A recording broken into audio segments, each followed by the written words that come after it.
Hey, my friends, Deb Kalidas here, Valley Fruits and Veggies, and here is your produce for the day. I want to show you not to be afraid of eggplants. I know it's one of those things where it can go a little awry if not intact, but we're going to cut it up. I'm going to show you how I prepare it and our favorite family recipe. Let's get cooking. All right, eggplant. All of a sudden, you have the best eggplant dish ever. You're like, oh my gosh, that's awesome. It was just the right texture. It was the right flavor. It was the right sweetness and it wasn't too bitter. And then all of a sudden, you get an eggplant and you try to do it at home and it's an awful mess. And you're like, oh my gosh, I'm never having eggplant again. It's definitely a love-hate relationship until I learned a couple of these tricks that really helped me. And really, it's all about the skin. Now, some people love the eggplant skin. I just eliminate it from the equation because really that's where a lot of the bitterness can come from. The otherness is also you just get mushy eggplant. Yeah, that's no fun. I like the texture in it, especially as I roast it. So what we're going to do today is we're going to cut apart this eggplant. You're going to need some paper towels and a tray. You're going to need some kosher salt and you're going to need your oven on 425. So let's get cutting. All right. Whether you do this, I don't know. There's probably some professional chef out there that'll do whatever that tells me I'm doing it wrong, but that's okay. First thing I check, and this is a Valley Fruits and Veggies tried and true. This was picked yesterday. It's perspiring a little. It was in my refrigerator overnight. First thing I check is I want to make sure that as I cut it, it's not already going bad on the inside. And it really shouldn't because I would have to go after Farmer Chris. A lot of things that are happening with produce right now is there's a lot of attention, as there should be, on what is sprayed on crops and different things that are going there. But I like to focus on the time it takes the food to reach your table. So the difference between a fresh eggplant at Valley Fruits and Veggies is it was probably picked that day or the day before. It was stored in our cooler if it was the day before. And then it gets to you, and then you get to eat it. If it is coming from a grocery store, I am thankful for our food supply. You will always hear me say that. But what I will say is you don't know how many days it's been since that eggplant or cantaloupe or zucchini or whatever it has been picked. And so therefore, you're losing some freshness and what's going on. I don't worry about these little strips. I mean, if that bothers you, and maybe I'll help that along the way. But this is our first eggplant, and I'm going to be doing 2 here. So let me hold it up and cut the 2 because that's what my family's going to eat. All right, 2 beautiful eggplant. This is where you get to decide about how big of chunks you want to roast it. Other recipes I'm already thinking of that we'll do in the future is we can do an eggplant pizza. We can do an eggplant salsa. Oh, my mom makes that one. That's an excellent one. I try to keep the slices consistent all the way through, and that's what's most important to me. And then I stack it, and I usually do it in a couple smaller stacks. And I like to do it kind of like you're cutting a pizza. So you get triangles along the way.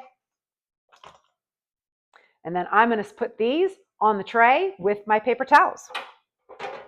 All right, so here's the story on the paper towels. Obviously, I got too much on this one tray. That's why I have an extra tray over the side. I'm not just tossing it on the floor right now.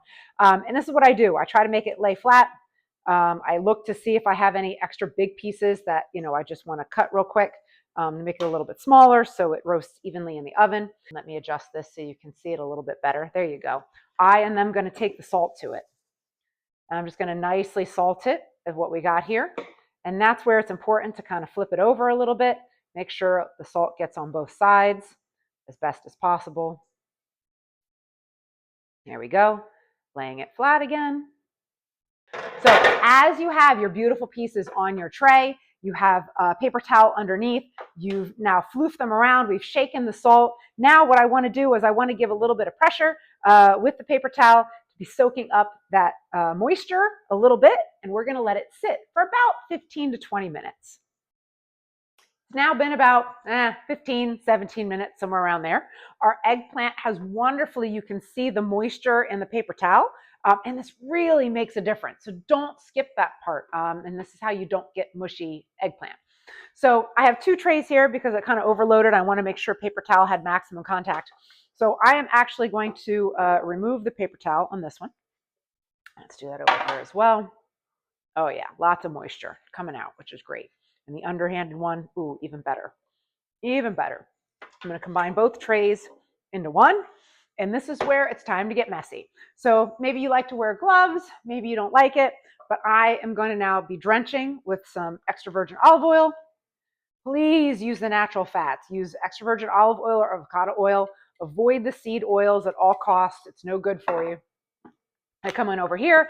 I'm a garlic girl, so I'm going to put a little garlic salt on it, and then I'm going to dig in with my hands. Excellent. Now, it's time, once it's really mixed here, I'm going to make sure it's all spread out. Given it, I like the more contact to the pan. That's where you're going to get more of the browning, which is really, really yummy. Now, a trick that I've learned with especially eggplant, because it soaks up the oil so quickly, but I like to drizzle it first to really mix it in. We purchased this a while ago. It's Oliva. It's the container. So you fill it with olive oil and then it just sprays. So it's not an aerosol chemical, but just there. So I get a nice even coating on top for browning to happen. So I'm going to put this now in the oven at 425. I'm going to set my timer for about 20 minutes as I want to check on it, and we'll see how it's doing. So I'll see you back in 20 minutes. All right, my friends, we are at the 20-minute mark, and this is what it looks like. So as you've seen, they've decreased in size, which is great. That means the moisture is continuing to come out. And this is how I check them to see if they're ready according to how I like them. So the first thing I do, I use a metal spatula at this point to really scrape the pan. And you can see it's easily coming off, but oh my goodness, the flip side of these are beautifully browned. Now, this is where you have a tough choice to make. You can either put it back in to the oven if you'd like it a little bit more brown, or oh my gosh, I wish you could smell it. This is absolutely perfect. Play around with it. As you can see, I know my oven, I know my eggplant. That 20-minute mark was perfect. So don't hesitate to check it ahead of time or not. So let me plate some of this up.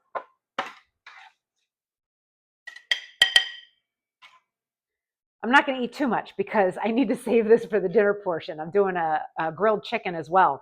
But look at that. You've got just enough to, get the brown, but yet it's soft enough, but not mushy. Perfect. So let's see if I can get a good taste. It just came out of a 425-degree oven.